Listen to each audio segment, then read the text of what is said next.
What's up, guys? My name is Thomas Oakleberry, and I'm doing my presentation on Jesus Camp, the film that we watched for our 928 class. So the first thing that stuck out to me was the comparison that can be made to groups like ISIS and the Taliban and these other Islamic extremist groups, and the lady Becky Fisher, she makes it clear that she's trying to emulate these groups and create a far right evangelical version of them. And she has a quote here with,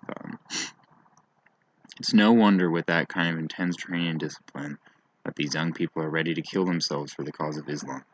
I want to see young people who are as committed to the cause of Jesus Christ as the young people are to the cause of Islam.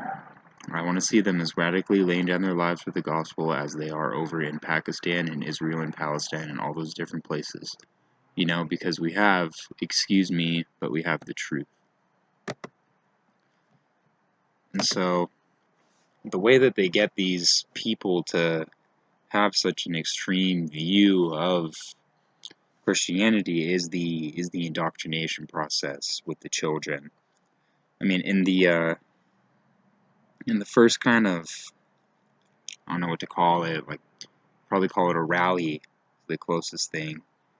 She tells them it's a sick world and that they're a chosen generation, and you can see them kind of attacking many others and creating a very us and them, such as science, and hear them talk about liberals and liberalism a lot. So they're very anti-science, and there's very like a way of controlling how they think. It seems the kids when they're interviewed, it seems like they're just repeating propaganda and what has been said. It's always some sort of rhetoric that they're spitting back.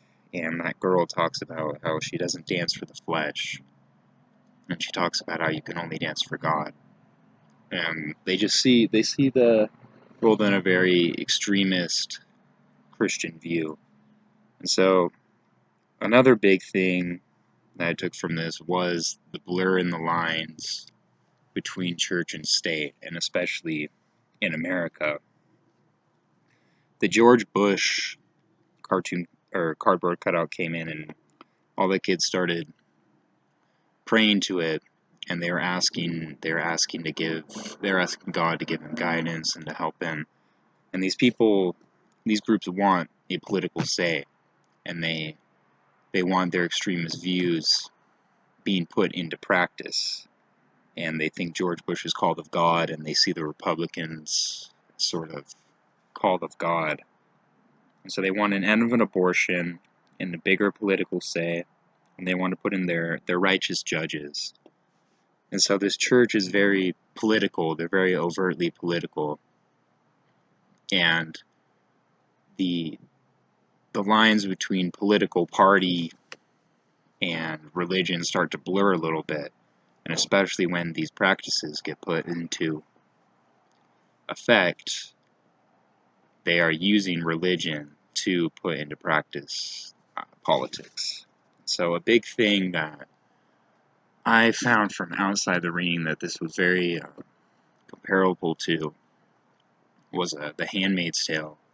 I've seen the show on Hulu, and there's also a book, but in that world there's a right-wing, far extremist right-wing group, and they take control and in a coup and get evangelical ideas in power. And I just think it's very similar in the way that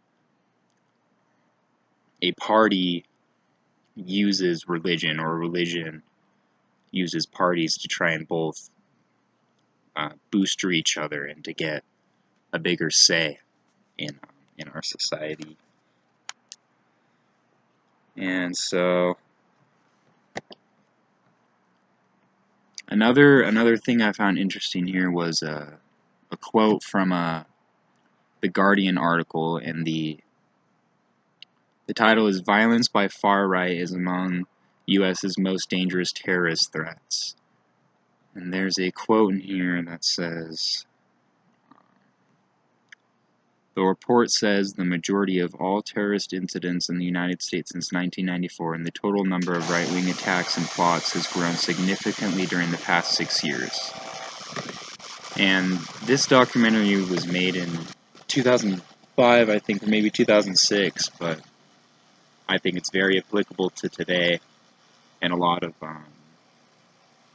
these things I think we're seeing with more influence. I think these right-wing evangelicals have more influence and more extremists, and there's a lot more extremism in the country, particularly Christian, and so it's just it's an interesting film, and it was a lot to put into today's world.